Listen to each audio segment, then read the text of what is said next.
this thing is only about you. The ghetto has stormed you. Dear friends, as Vice Chair of the UDF, my role is that of a morale booster. I want everybody to perform to the best of their capacities. A morale booster supports you 24/7. Whether you are winning, whether you are losing, they are there, wearing your colors proudly, the way we do with Uganda Cranes. Even when we are clobbered, we go back home singing. The chairman, General Caleb Akandwanaho, Salim Saleh, his role is that of like a music conductor. He doesn't have to play any instrument, but he knows good music. So he chooses, those of you who are here, you are the people who play the instruments very well in banking institutions, in private businesses, you are in industries, you are in academia, you are in the public service, you are on farms, you are all over the place. So what his role is like that of a magnifying glass to gather the scattered rays of the sun and focus it. And so I want in a special way to thank our very own Edward Katende. Where are you? Edward, come here and people see you. Edward performs a lot of slave labor in the UDF. And even though I teaching them what he knows and also learning from them, to the extent that now he can hold his own and have conversations with anybody. Doesn't matter who you are, whether you are international diplomats, whether you are PhD scholars, whether you are political leaders like us. He has imbibed a lot of knowledge through this process of cross-fertilization that we call the UDF. Even us, the politicians, have been at the receiving end of some hard questions. He asked us the other day, what is your fundamental difference with President Museveni on the economy? Unfortunately, our media does not ask those kind of questions. Political leaders who want to lead this country come to your studios and you are on a side show. You are talking about skirmishes on the streets between security forces and political activists, and you don't ask somebody, what would you do differently? Now, I'll share with you a conversation that Ronald Reagan had with a little girl who he met, and he asked her, according to a video I saw, what do you want to be when you grow up? And the little girl says, I want to be president. And then he asked the little girl, what will be the first thing you do? And then the little girl says, there is a beggar on the street corner, and I see that he's in great need. I want to give him money. I want to give him like $50. I think it can help him. So President Reagan tells the little girl, come and mow my lawn, slash my compound, and I'll give you the $50. Then you can give it to the beggar. And the little girl tells President Reagan, why doesn't the beggar go and slash your compound himself? And he earns that money. In other words, in this world, when you have earned your money, you really, really value it. And we need people to go to work. We want people to work, earn from their sweat. And anybody who has worked and earned money does not just want to part with it easily. And that's why people don't want governments on their backs. Now, General Saleh now has a fully fledged think tank around him, and there are many of you around here. Please stand up. The team of advisors. I see my uncle General Idro there, the Honorable David Pulkol, and there are many others all over here. Now, connected to these people are the rest of you who I see debating very serious issues online. I've not yet had the courage to contribute because really the debate is high voltage. I'm a bit intimidated. Now, that is what this gathering is about. The purpose of the General's address is to identify the target, as you have said here. The last time we gathered, I advised the people not to shoot with shotguns, because when you shoot with a shotgun, you injure many, but you kill none. So you injure many problems, but you solve none. You need to shoot with a rifle, and that is what the general is now interested in.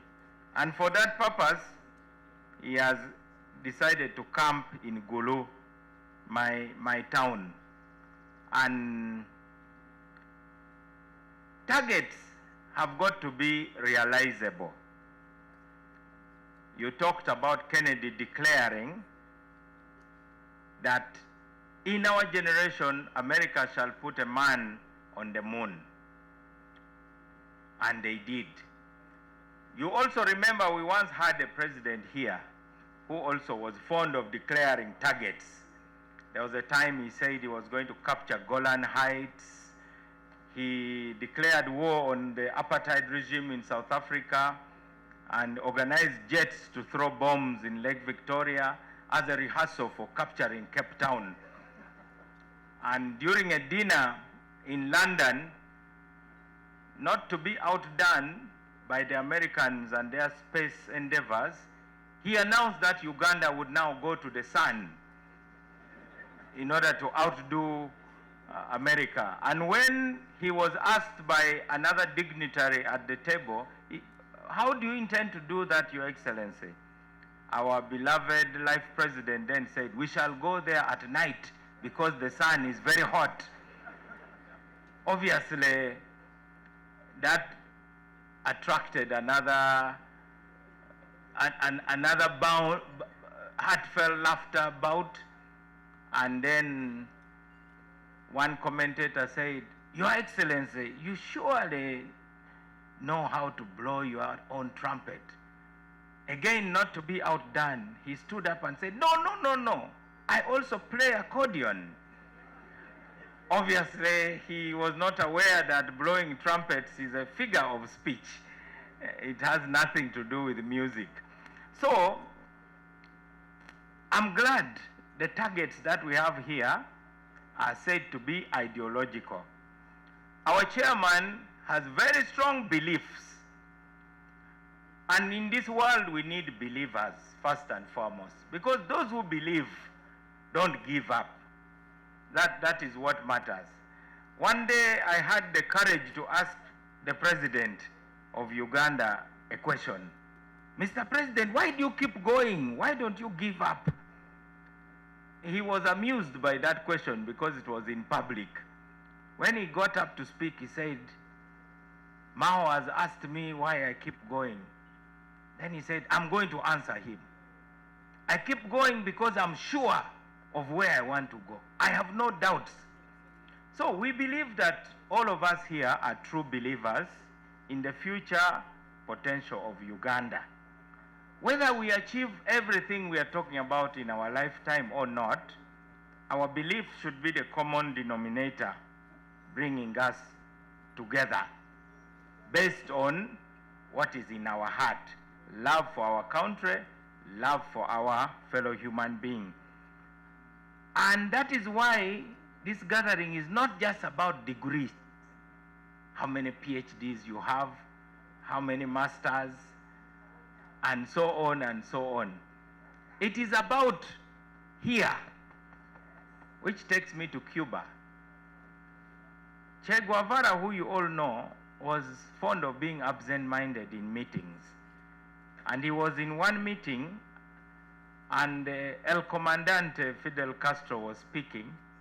On that day, on the agenda was to choose the chairman of the central bank, which we call a governor here. So Fidel Castro asked, "Do we have an economist in this meeting?" And the absent-minded chair put up his hand. And then Fidel Castro rebuked him, "Chair, you are not an economist at all." And then Chair said, "Sorry, El Comandante, I thought you had asked whether we have a communist in this meeting." And then Fidel Castro said, "You have the job," because that's exactly what we need. We need first and foremost a communist who believes in our mission. The rest are details. Now that we have identified ourselves as true believers, now that we have identified ourselves as people who will not deceive each other, it is okay for IMF to deceive us, it is okay for the World Bank to deceive us, but it is more tragic when we deceive ourselves. And that's why I like the intense debate here. Talking about deception and self-deception, there's a lady here in this room, the Honorable Kabakumba. Where are you? The Honorable Kabakumba was a student in Sacred Heart. And apparently there was a young man in St. Joseph's College, Laibi, who admired her so much, but he had never spoken to her and had never met. It so happens that the Honorable Kabakumba was a topic of discussion in the boys' dormitory, National Resistance Movement. And and then divorced for 26 years. But during the time that we were working together, Uganda scored a lot. And that's why a country like ours should not waste human resources, wherever it can be found. We must really collect human resources, and I wish to encourage our president to continue looking for capable people from wherever to come and work for Uganda. Because the economic miracle that we are celebrating, some of the foundations were built by the likes of Yoweri Chesimira, Ponciano Mulema, Robert Kitariko, Kafumbe Mukasa, Sevana Kizito, Zachary Olum. These were DPs. Unfortunately, they divorced after 10 years. And Norbert Mao has been quietly engaging, and we are now moving together again. Let's see whether we will also have miracles. Most probably the miracles will be in the field that I wish to quote, and I hope the General will comment on it. This is a quote: "African countries can achieve economic stability and sustain rapid growth when they meet at least two interdependent conditions. They must establish a stable and secure political framework rooted in moral integrity, as well as unleash the entrepreneurialism of the populace, facilitated by a free and democratic society." Guess who? Professor Ezra Sabiti Suruma.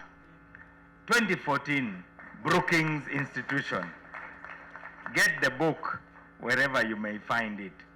It tells the story of that period of recovery of Uganda, laying the foundation. By people who had cooked me, by NPA, National Planning Authority had cooked me. Then they made a PowerPoint presentation for me to deliver to the president. And it was made out of PowerPoint.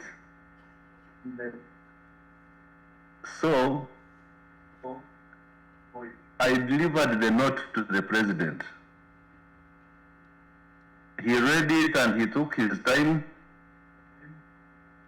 And in March 2020, he answered me.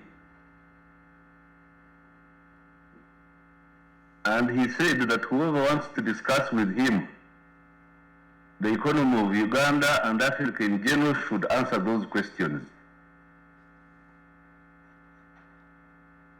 And as you know, he's both a leader and a teacher. He asks questions and then he answers them. So he asked the 6 questions which are under discussion there at the conference. And I hope you will critique what he termed as the stimuli package that him and his colleagues like Chairman Mao has talked about, Mulema, Chesimera, and others, what they had come up with in the economic adjustment program. So I'm not going to focus on the stimuli packages they used to resurrect the economy. I'm going to focus on one factor of production. And I will be asking the technical team, because now these days I use experts to create debates on my behalf. Now that factor of production, when we were sent into the field as OWC, we found it to be the most distorted factor of production, and that was land. So today, I will use the words of experts to illustrate this point to the conference so that you can get answers for what these experts were raising. Now, slide number 1 is composed of an advisory note from Amanda Ngazirano, who is the chairperson of the Physical Planning Board. She's asking us, do we understand the land use balance sheet in Uganda? Because land is the factor of production.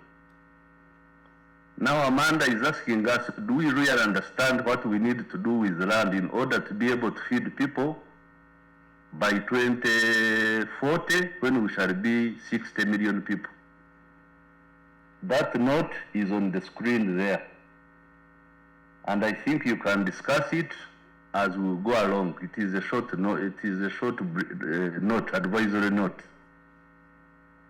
Now, when I go to that note, I had to consult President's office. President's office, from a director there, Mr. Vincent, gave his own opinion of land use. And I think we need to go through them slowly so that we understand how do we distort, how do we remove the distortions from this major factor of production. Because all the stimuli packages that Musevenomics proposes, I think 80% of them or 60% of them are based on land. Now, if land is a distorted factor of production, then it distorts other areas. That's what we have been discussing now for almost 4 years.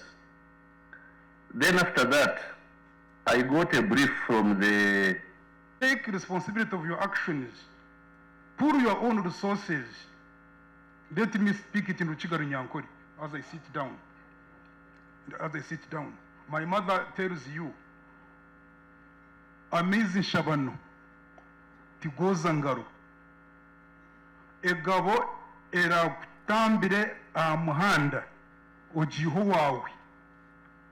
Those who come outside Kigezi, what I've said literally in the English language means that when you want to wash your hands clean, let me use the literal English language. When you want to wash your hands clean, you must have your own water. If you want to educate your children very well, you must have your own fees. This idea of you, the Africans, and especially Ugandans, producing children day and night and believing that we are going to pay fees for them, your brothers, did we take an agreement with you that your brother is going to pay fees for them? Have you taken an agreement with President Trump that he must look for your sick people? How can you really reason like that? That somebody, another person is going to look for your own sick people. What kind of naivety is that? We must thank President Trump. And me, I supported him even in the first elections. Because he's telling you, he's making you awaken that you must take responsibility of your own actions. How can you think that somebody can continue paying for your own medicine for so many years, I don't know how many years? How can you think that you are going to continue borrowing, failing to do anything on your land, to do something about it, and you do business and do economic activity, and then the government gets taxes, and you are the ones who are crying that your salaries are very small? Where shall we get money to increase your salary when you are not doing any business where government is getting resources? So we want to thank people for coming, and I think this is the Mildred. This is the end of the session, and I want to thank my panelists. A very big round of applause to Honorable Mao. And obviously, Honorable Mao is one of the brightest. I think you can all agree. For us in Ruchigara Nyankole, Dr. Jango Ogamba Mazuma.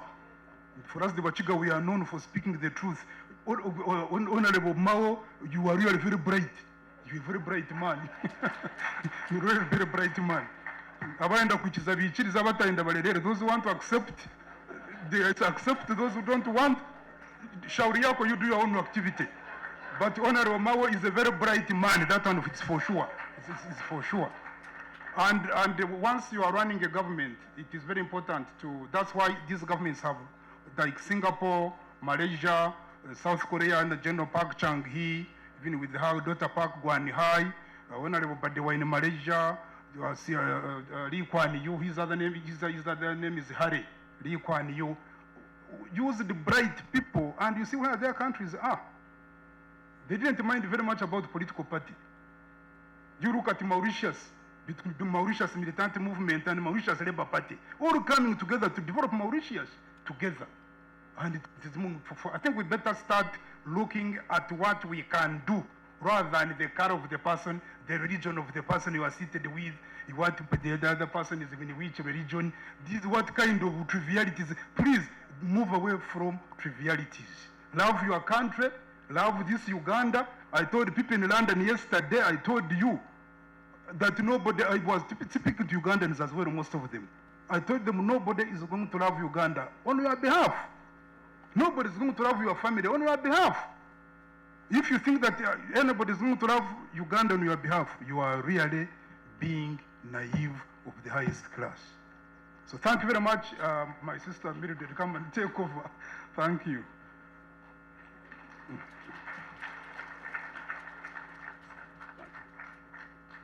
The economy, and the period ending 1883 to reduce inflation, and it came down from 100 to 30% during that period.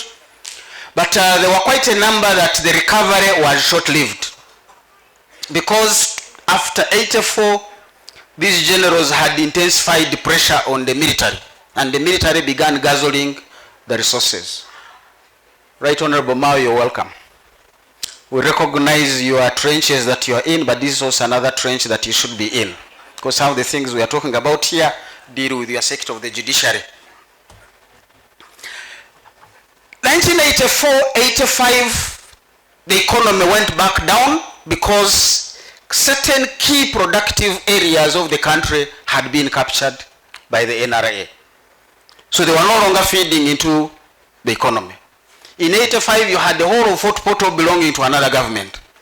Fred Mumza, you see me here, I left school in July 1985. I was in senior 3. By the time the school opened, I was in another regime, so I could not go back to school. Until mid-1986, now I'm in senior 4. So I never did promotion exams to senior 4. But now I had 4 months literally, to sit for my A-level, but also to complete senior 3. And while I tried to do that, there was another insurgency and disruption, and the school was closed for 3 other months. So I came back a month to UNEB. Now, those were serious disruptions of an economic and social nature. But here we are. So those were the declines that the civil war and the military coup of July 27th July 1985, the economy had literally declined significantly by the time Isam 7 comes in. So 86, when he came in, we want to assess the transition and overgrade with the team that will have 6 guiding questions. 1, what was resolved and has not reemerged since 1986? What did we solve? The second question that is going to guide us is what was resolved but has come back. The third question is what was never resolved. In other words, it has persisted throughout the 40 years. We still have it. The fourth question, what is emerging? It wasn't there, now Trump is in the house, wars are in the house, Ukraine has been invaded. What has emerged that was not there? Number 5 is what was not done, possibly due to foresight, or we did not prioritize it.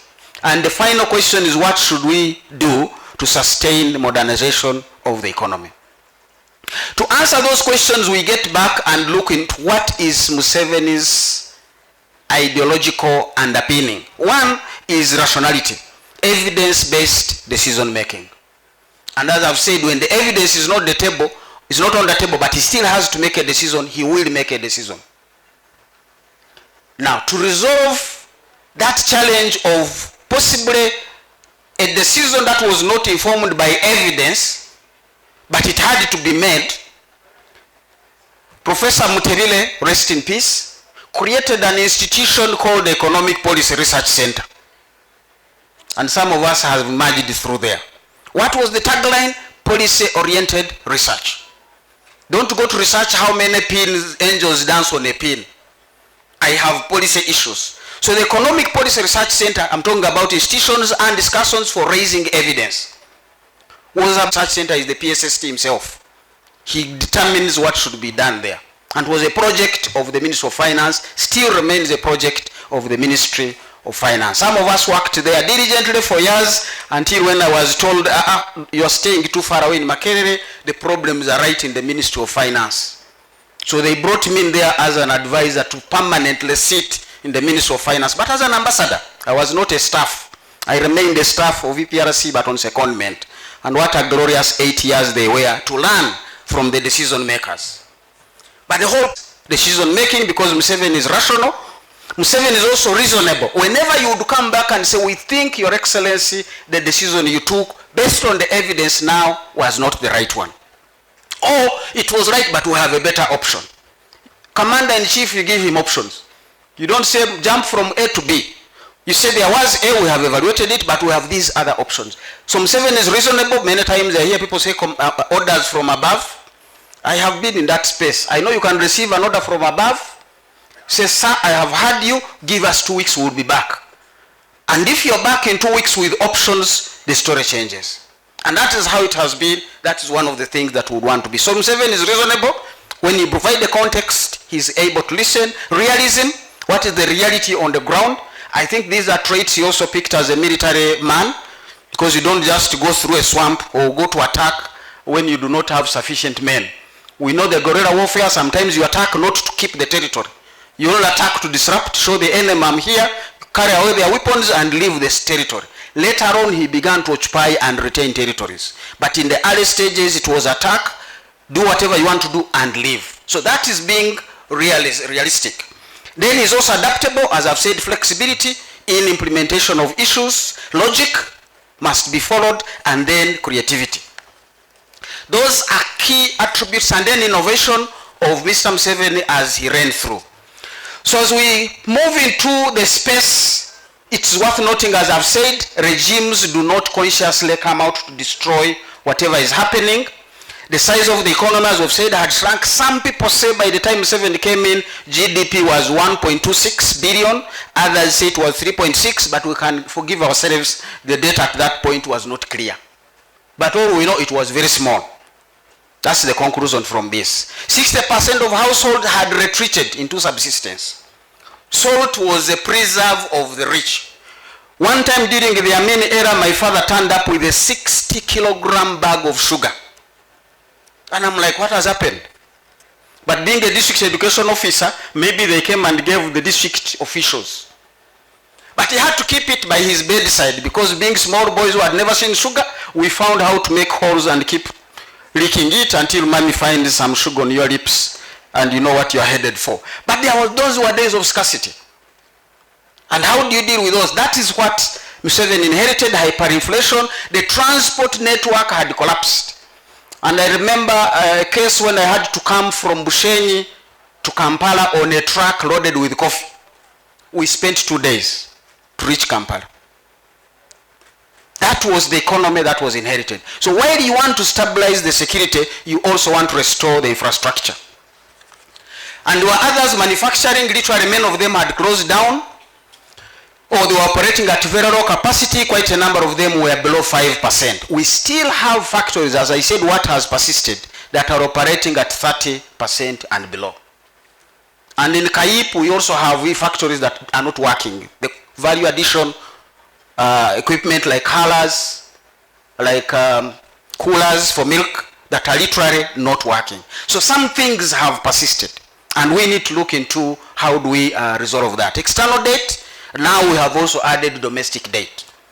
If you look at the Charter for Fiscal Responsibilities by the Ministry of Finance, debt service interest payment is not supposed to go beyond 12% of our domestic revenues. The report of Parliament that approved the budget for 2025-26 indicates that is at 25%. Now that costs you money that you should have put in services. So we need to answer the debt question. So guided by the 10-point program the President went through, and that were the 10 points, I just highlighted the critical 4 for purposes of this presentation. One was restoration of democracy and security, elimination of corruption and misuse of power, pursuit of mixed economy strategy, and then building an independent, integrated, self-sustaining national economy. As we've said, ideologically, Museveni was ready to switch from one side to another to make sure you find what works. But what works needed to be informed by candid discussions and not just hearsay. So his move to the right, you literally have about $22-25 million as reserves in the central bank, supporting only 2 weeks of imports. Professor Surma here would testify the dilemma you have. When you want to import drugs, you want to import fuel, you want to import bullets, you want to bring in food, what do? And the only donor willing to give you that money is saying, do the following. We call those DPI, Development Policy Loans, DPLs. The loan is based on you reforming your development policies. But you are also in need, and they are in need. So for that time, you found programs like Essential Drugs Program. We know there are people with diabetes, there are people with cancer, but at this point, we don't have money for everybody. Can we find an Essential Drugs Program? That is realism, that is rationalism, that's logical. Because we know non-communicable diseases can be very expensive to treat. But thank God, 40 years down the road, we now have some options. Even if they are not in Mulago, they are available in the market, you can find them. That is part of the journey that we need to recognize. Because the dilemmas of Mulago, ladies and gentlemen, are not by Mulago itself. They are bigger ecosystem, because if almost 50% of your budget is being taken by debt, what is left to do roads? What is left to do education? What is left to do health? What is left to do security? We are back to those levels where the budgets may be bigger, but the needs are even bigger, and we're back to those levels of rationalizing budgets by priorities. And Honorable Mao, people are saying pay us even in retirement. So what do? We want these days would end up paying more judges in retirement than the ones in practice. So we are proposing to follow those judges in retirement. So can you still read and write a ruling for us, since we are paying you? But that's another conversation, but it's part of the evidence we need to put on the table, because some things we can't change, but there is room for leveraging. So there was economic recovery program. Most people remember 2 zeros were cut off and 30% was taken. But what was the gist? What was the economic policy principle that was being followed in those aspects? You had inflation, you wanted to change the currency, you wanted to raise some revenue as well to support the same people. There was a coffee stabilization tax. We all remember, 1994, many people may not remember that. But because of the spike in the coffee prices, there was an introduction of coffee stabilization, mainly to protect the households themselves, who are now going to have surplus and they would spend it on things that are not useful to them, being informed by the permanent income hypothesis that I don't want to get into. But also government realized if somebody has been getting $1-2 on coffee, now the price of coffee is 5. Why don't I take 1.5 and he gets 3.5? We share the windfall. So that policy enabled government to realize some revenue, because at that point the revenue to GDP was less than 4%. And we needed money to do the roads, which were also helping the coffee to go through. These were really the principles that informed some of these decisions. Like them or hate them, there was an economic logic to these aspects. But also wanted to curb inflation. If farmers were going to get all that money, they were going to cause inflation because of increased money supply. So inflation was being curbed from various options. Today, we seem to have only interest rates, which may not be the right way to go, because it kills off further investment. We've got to do those trade-offs. But we knew that these reforms had gainers and losers, and for that, the responsive Museveni logically said, can we set up a PAPSCA? How many remember PAPSCA? So we knew there were people who are going to be affected by programs of social alleviation, and they needed support. That is the responsive and reactive Museveni that we saw. Now, maybe there are people suffering today, and I see them every other day. Which academic has come up to say this is how we can support the border borders and the women on the streets who are facing hardships? If we took that paper, wouldn't we get some policy proposals? At the Makerere University Business Economic Forum, we are doing a study on border borders. Some of you hate them. You dare remove border borders from Kampala, the city will collapse. Because some of you, they are the ones who take your children. They are the ones you call to take the bunch of banana home.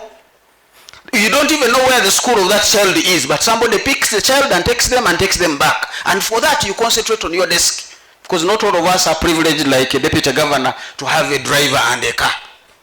But your child needs to be picked, but I'm going to be meeting until 9 p.m. So what happens? You call a border. You have dogs at home, they need meat, they just call you at 7, the meat is finished. You call a butcher, the meat is delivered. So borders are not just a nuisance. They are part and parcel of the Kampala system. The studies about market resilience built by the American model of how flexible and resilient are livelihoods. Each one of us, our livelihoods are part and parcel of that. You can now order CJ, and Museveni literally allowed us to learn from COVID, when some of these pure logistical networks were allowed to continue moving on. So responsiveness created PAPSCA. There were policies for expenditure reduction. How do we reduce government spending? Retrenchment, civil service was scaled down. Demobilization of the soldiers. Mr. Museveni was convinced, now you have finished the war, some of these soldiers can go home. And money was provided to reintegrate them into society. Now, there are different records, how many were sent home, but I think I've seen one of the president's letters indicating 60,000 soldiers were sent home. And the convincing fact was, Mr. President, when we send off these peasants who you trained to fight, we will save enough money and invest in education. Now, in the future, when you want to recruit, you will be able to find senior 4 graduates. Those are better in the army than these peasants you are having today. So it was a win-win. And indeed, you can see the military we have, some of them are some of the best educated individuals. So some of these programs were futuristic, but you had to bring the evidence. I'm laying off this, what is my benefit? So I raised 3 or rather 9 things that Mr. Museveni put in his remarks at Igongo. I will quickly run them through, because he said, this is what I set out to do in 1986. Number 1, restore security of persons and property. And with security, you will quarrel with Mr. Museveni if you don't speak the right thing, because that is his core. Security of person and security of property. We know some things have persisted. Security of property, the land grabbing is really a threat to property of individuals. I have my life, but somebody has grabbed my land. Now my life also is endangered because my livelihood is distorted.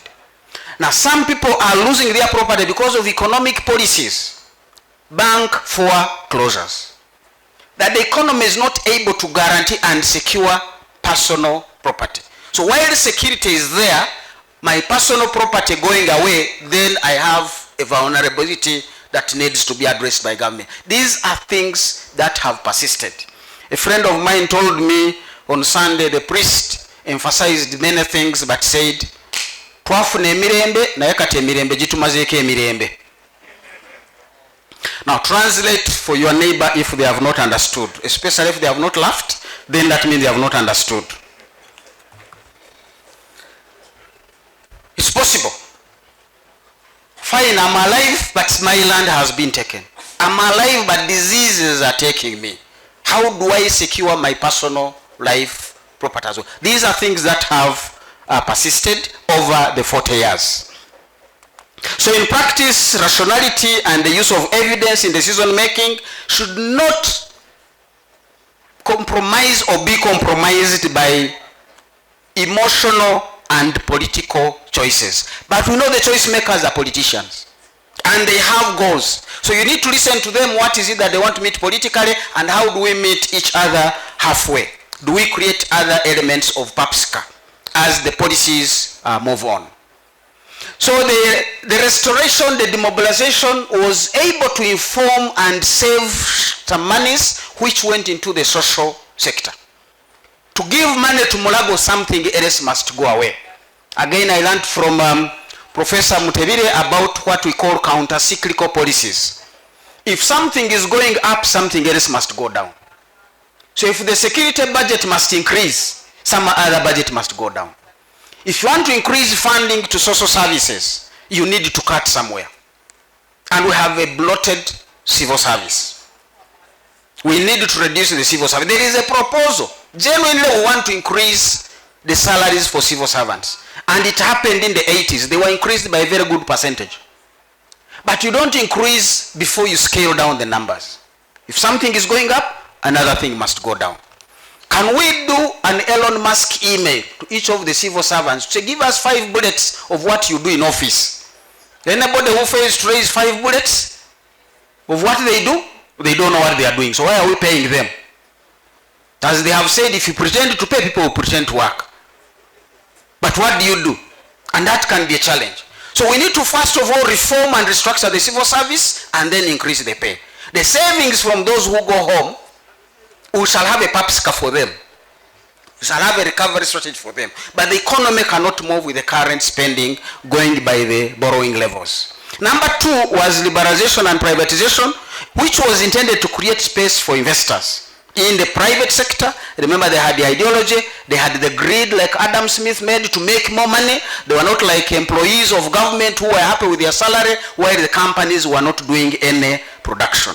So liberalization had those aspects of creating a space for actors who would bring in money, bring in new ideas, but also competition drives you to move to the next level. I won't be mentioning, the other day I ordered for food and paid for it, but because it's a monopoly setting, the kind of service I received was the worst. What if there was competition? You would get better. I'm sure Mestil here is making sure we are all comfortable, because if we are not, we will choose another place from Sevenomics 2026. But they want to say, can you make a partnership here? Can you stay with us? You are eating, are you okay? But there are people you come and sit and they are not bothered whether you are there. It's as if a cockroach has come into the restaurant. Liberalization was to sort out some of these. And as we will see, the liberalization of the coffee sector, it did not remove the cooperatives. They were supposed to compete. And some of the first entities to register in that space were actually cooperatives. And they have persisted with all the struggles. So it's not that it was intended to kill the cooperative culture, it was intended to bring in the culture. Ladies and gentlemen, coffee is a cash-based product. For you to carry away my bag, I need my money now. How do you finance that coffee? And by straight line calculation, that is 12 billion every day going to the farming households. If you calculate how much kiboko is produced in a year, divide it by 365, it's 12 billion every day that goes to the households. Where is that money coming from? You want to be looking into those considerations. So the privatization, as I've said, one, to bring in the private sector, but also to cut the hemorrhage on the government budget.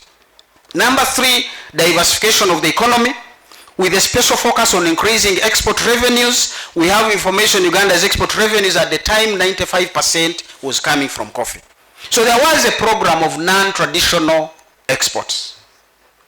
Honorable Victoria is here. It was largely sitting in her docket as Minister of Agriculture. How do we export fish, flowers, beans, maize? And who badly needed the dollars? Bank of Uganda.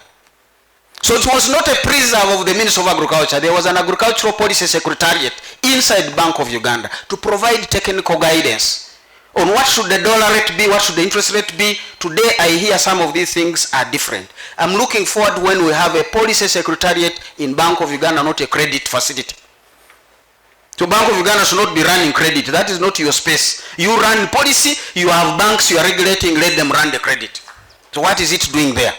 These are ideas that when you liberalize, put institutions in place, let's monitor them, let's evaluate them. Number 4, and so this program of increasing the non-traditional exports, we saw quite a lot of thrust coming through from that space. The fishing factories around Lake Victoria employed 38,000 people by around 2020 in the 20s and created quite enough money for us. Coffee liberalization has taken us from 2.1 million bags in 1986 to now more than 8 million bags. Number 4 was the increase of access to markets, and Mr. Museveni has been working on that argument. How do we integrate and bring in other markets? But we're saying it's not about the East African market. We are all too poor. 400 million poor people don't make a market. You need to venture into those other markets. You need to venture into other value chains. And that's why the Chinese are quarreling with Americans, because they knew they had 1 billion people who were poor. So they ventured to tap the American and the European markets. So what is our strategy on export-led growth? We still have Kenya, South Sudan, and DRC as our biggest export destinations. How do we tap into these other bigger markets? But also, it's not value addition must be done in Uganda, and then we export finally refined and value-added products. Gone are the days for that. As I've said, one of the things that impressed me is a piston is just a small component, but a very vital component of a motor vehicle engine. The piston. That's where the power is. That's why the power is generated. So you don't want to get it wrong by the piston. Museveni's learnings from Adam Smith said you specialize. So here is a story that came out and woke up Trump to suspend. Evidence. Said I put tariffs on Mexico and Canada. People raised evidence and put it to him that, Mr. President, the powder of the aluminium that makes the piston begins in Tennessee. Just crushing the metal to make the powder is in Tennessee. Then the powder is turned into rods in Pennsylvania. You're still in the US. Once the rods are done, they are sent to Canada for polishing. And from Canada, they are sent to Mexico to be turned into pistons, which pistons are then sent to Michigan to be inserted into the engine. Trump said, I've suspended the sanctions, the tariffs, for another 90 days. I'm sure they are not coming back. But that's the nature of value addition. So how do we go about value addition agenda? I think there we still need to raise the evidence to have discussions with ourselves, building those institutions and making the decisions. China cut interest rates last week. From what to what? 1.5 to 1.4. Can you imagine? Interest rates in China were too high at 1.5. What are they in Uganda? Can you compete? Do you think free land in Namanga will help you overcome the Chinese products? You're literally hemmed in. No political talk, no military solution would solve that. But the question is, how can Ugandans tap into global, cheap capital sources? Partnerships. And we need to have these conversations. We are not going to capitalize UDB and defeat the Chinese. So the policy options need to be thinking differently. As I've said, Museveni is adaptive, Museveni is realistic, Museveni is rational. Number 5, restoration of infrastructure. I've already mentioned the dilapidated state of roads. We have increased the tarmac roads to beyond 5,000 to 6,000. Now we have a problem of maintenance. They are breaking down and we can't find the money. These are things we are saying, they are reemerging. They have not persisted, but they are reemerging. And these are adding to cost of doing business. So whether you have free land in an industrial park, this cost will cost you. The bank charge will cost you. And at the end of the day, you can't compete globally. And Bank of Uganda data on the real effective exchange rate indicates we have been gradually losing global competitiveness. So the policies we have need to be informed differently so that we can get back. The power sector, we are making it unsustainable, and as I've said, no politician sets out to make a decision to kill the economy. You have a genuine concern, you have listened to your manufacturers and you've said you will use electricity at 5 US cents, and they clap. I will build on the protocol that had earlier on been communicated by the Master of Ceremonies. So I will start by contributing to that understanding. Spend a few minutes because Dr. Muhumuza has really done justice to this topic. But what I wanted to bring out clearly is that what is the end game of the whole ideology and strategy around Musevenomics? Some of those people who are senior to us here know more about the 10-point program. And by that time, of those 10 points, point number 5 emphasized having an integrated, independent, and self-sustaining economy. Throughout my discussion, you will see that the aim, the ultimate aim, is having that integrated, independent, and self-sustaining economy. So on this slide, you'll see the far end. I guess it's to your right, the far end to my left. The impact of Musevenomics is about having that integrated, independent, and self-sustaining economy. We've looked through a series of speeches by His Excellency the President over the years and tried to look at what are those key pillars in his communication. And the key pillars or key fundamentals are the ones that begin on my right, on your left. It's about awakening the sleeping peasants so that they can join the money economy. We'll have a whole session tomorrow to discuss that. It's about fostering value addition. This is the session on that. It's about low cost of doing business. I think there is a section to that this afternoon. Land consolidation and tenure security. Because of the 2 days, I guess we could not have detailed discussion on all of them. But we'll have a discussion on economics and political integration tomorrow as well. But there are many other key foundations: private sector led development, security of persons and property, and so on and so forth. And you remember a time when all of us would run to the TVs during COVID because the president is going to address the nation. And at that time, one of the key papers that came out was the paper on the real economy versus vulnerable economy. I'm sure you remember that because at that time everyone listened to TV. And then we waited for that key phrase or key word, therefore. And at that time, the president wrote this paper to say that if your economy is heavily dependent on the vulnerable sectors, then that economy will get a shock anytime and it will go down.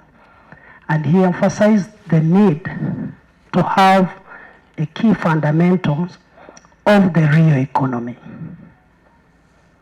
and he emphasized production and productivity, industry and value addition. He emphasized value addition, and he says we are going to transform Uganda's raw materials, whether agriculture, minerals, or others, into high quality products or goods to unlock their full economic potential. So today, you will hear about those key at that time. And these were introduced as cash crops, cash commodities, where we got money from. We exported them with minimum value addition or no value addition at all.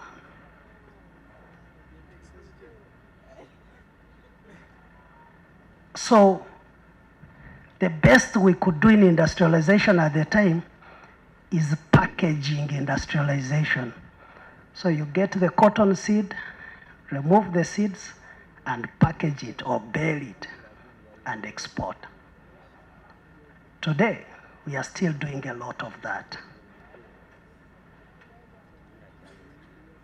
But if you look at the old national development plans in the 1960s, you'll still find that those development plans were talking about manufacturing and agro-value addition. So the big change or game changer happens in 1952 when two key institutions were established in this country, and that is the Uganda Electricity Board and the Uganda Development Corporation. So this was a game changer. The game changer was now a move towards encouraging industrialization. UEB was brought in place to make sure that we have power generation, distribution, and management. UDC, on the other hand, was brought in place to utilize that power, but also to propagate that industrialization agenda in the country. As a result of the introduction of UDC, with an investment of about £5 million at the time,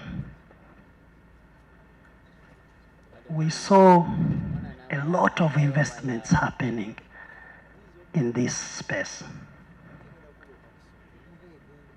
In the first 2 decades of its existence, UDC was at the center of development of this country.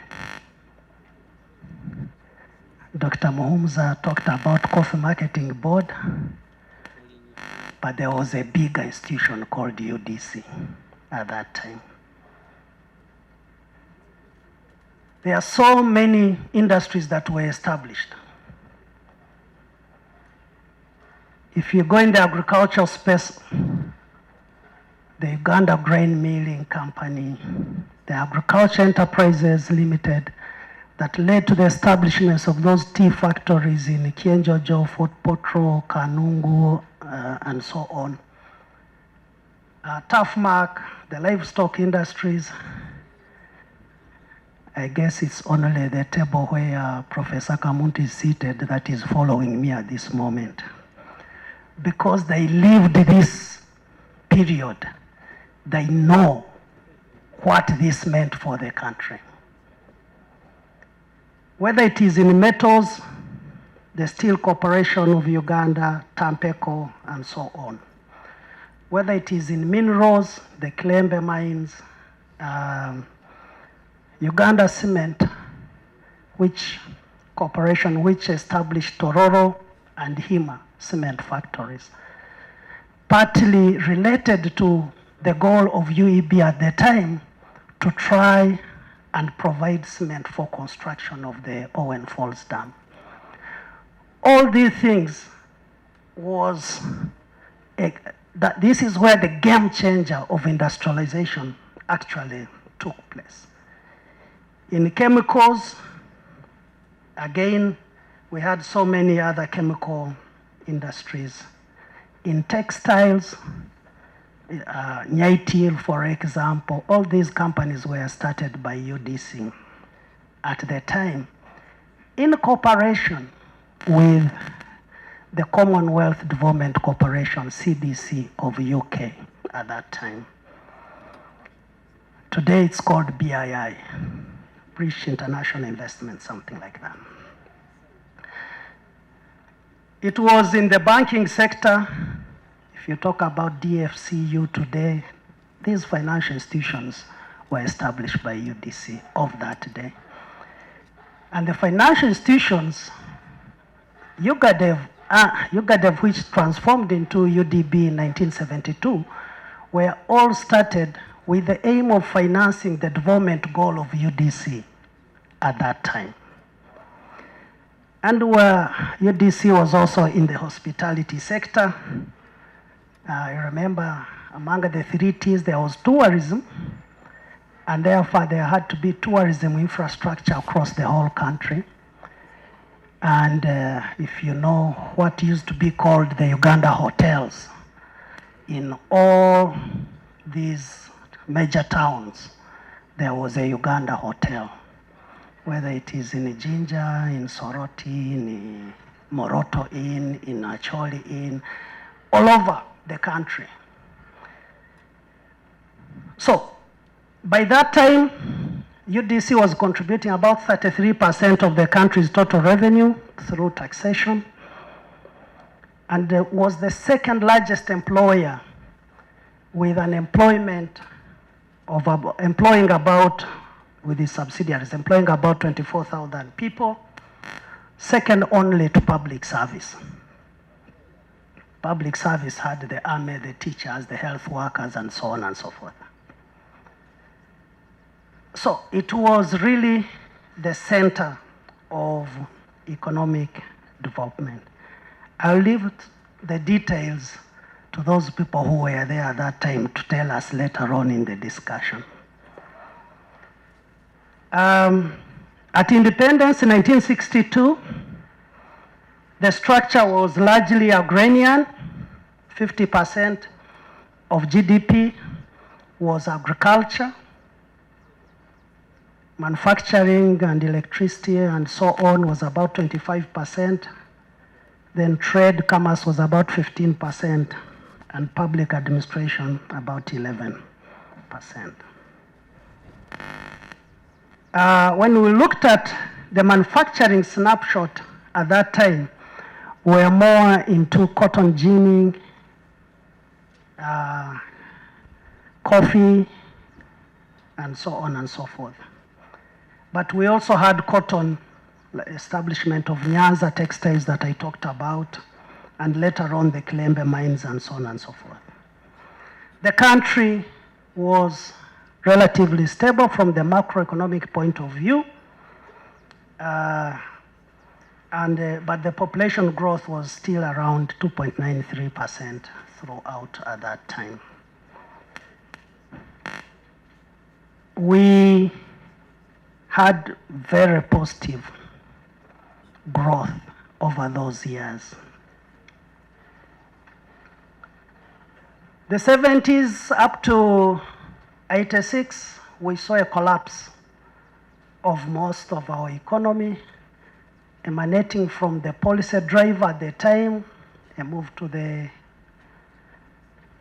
east. So we saw industrial bases collapsing.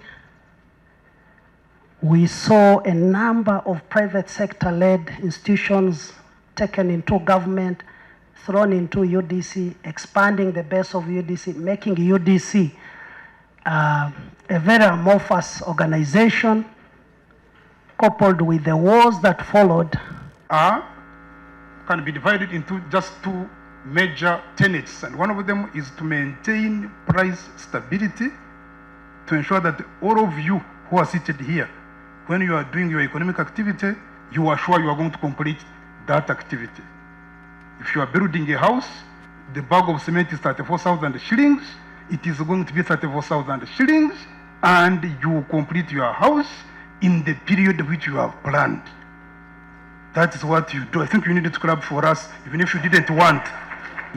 Especially those who have a nugu and you don't want to recognize what we are doing. That's what we do. And you must recognize that we have been able to control inflation. We have controlled the fundamentals, especially the fundamentals. Inflation was 161, to be very specific. In financial year 1986-87, inflation in Uganda was 161%. Inflation now is 3.9%. Our target is 5. We have been below that target, I think for the last 10 or so years. Number 2, the existence of the Bank of Uganda and what it does is to maintain sound financial system. To maintain the soundness of the financial system, to ensure when you present your check, it is honored. When you make a payment to your sister in New York, our RTJ system, our SWIFT system works. And number 3, what we have added, Professor Suruma, these days we don't have, for purposes of this audience, we, for example, don't have, that we are not using very much repos and reverse repos. We are now using, we have introduced many products, the swaps, interbank operations, forwards. We are going also to start, for purposes of those who are in the business, buying gold, and we are ready. We are absolutely ready for 2 purposes. 1, to bring the people who are in these mines in Karamoja, in Kasanda, in Bulisa, in the formal sector, but also 2, to maintain our reserves. To maintain our reserves. And I want to congratulate the people who are in the coffee sector, as Professor Suruma here has said, and Dr. Muhumuza, that our balance of payments are being really maintained by the coffee exports. Every morning we have a meeting, FMOS is still there, every morning at 9:30 to 10. The central bank has that meeting every day. And what is maintaining our balance of payments is really coffee receipts. We want to congratulate people in coffee, and we want to ensure that don't mind very much about the president wants value addition. The coffee value chain is 136 billion. The other year we earned 893. This year is 1.1 billion. It is still less than 1% of the entire coffee value chain. I think let's work on coffee exports. It is the one really maintaining our balance of payments, and for purposes of this August house balance of payments is an account, just as a financial account which calculates the amount of money we get abroad, total amount of all the money we earn abroad, as measured against the money we are spending. And the coffee receipts really are the ones balancing that account. The number 2 is remittances. These girls who are working in Oman, in Jordan, and so on, they bring here $900 million. Doctors, engineers in Detroit, in London. I was there the other day with the UN project, $700 million, total $1.6 billion, plus tourism 1.3, it's about 3.2, which is about 5.6% of GDP. So we want to agree with you, Professor, that we need to do something on coffee. Lastly, Dr. Muhumuza, on the issue of agricultural credit fund, we even have another one which was not talked about here, the Small Business Recovery Fund. This was the COVID fund, you remember. So these 2 were introduced by the central bank for demarketizing, for purposes of, because the interest rate is very high in commercial banks, as we've already been told, 20%, 18%, and yet our CBR currently is 9.75. We reduced by another 50 basis points from 9.8. Still, commercial banks have not responded effectively with the CBR. So what we have done, Dr. Muhumuza, is to ensure that we can have a facility that can really work for the, can we say the vulnerable, or the people who cannot be able to compete effectively with the commercial banks. This is the Agricultural Credit Fund, and this money is available. Those of you who are in the agriculture sector, and it is not the central bank that is doing things in that area. The central bank, for purposes of people to understand, it is a bank which does not deal with the people. It's a bank which deals with the government and also commercial banks. It never deals with people directly. You deal directly with commercial banks. So what we are doing, these are managed by commercial banks as it were. So we have SCF, we have Small Business Recovery Fund. These funds are available. We have a significant amount of money there. It is not absolutely much, but also it's not small. It is there, you can come. Money is never advertised. That's why it is scarce and that's why it has value. We cannot advertise money. Money is got by people who know how to look for it. So you can find a way of looking for it, and you'll find it, and then you do the work which we are supposed to do. I think finally is that we have extended the mandate for price stability, maintaining sound financial system in support of socio-economic transformation. So the Bank of Uganda is directly interested in realizing this tenfold growth. It is no longer there in the air that it is controlling commercial banks, it is a regulator. No, we are interested. Even today we have a function at the bank. I was in Bushenyi the other day. As a town hall, we have started the town hall meetings. Imagine the central bank somewhere in Bushenyi, in a village in Bitereko there. Have you ever seen that since 1966 when it was formed? When this central bank was established, since when has it talked to somebody in a village somewhere? But now we have realized that we need to be in the process of transforming the country.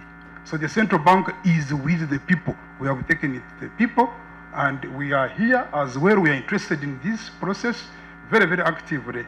And that's what I wanted people to know. I have my panelists this morning. We had the Minister of Finance, my brother Matia Kasaija. We have a very dangerous substitute there. My brother Mao. I don't know whether you are still chairman, Mao. We recognize you. Again, a very big round of applause, and you can come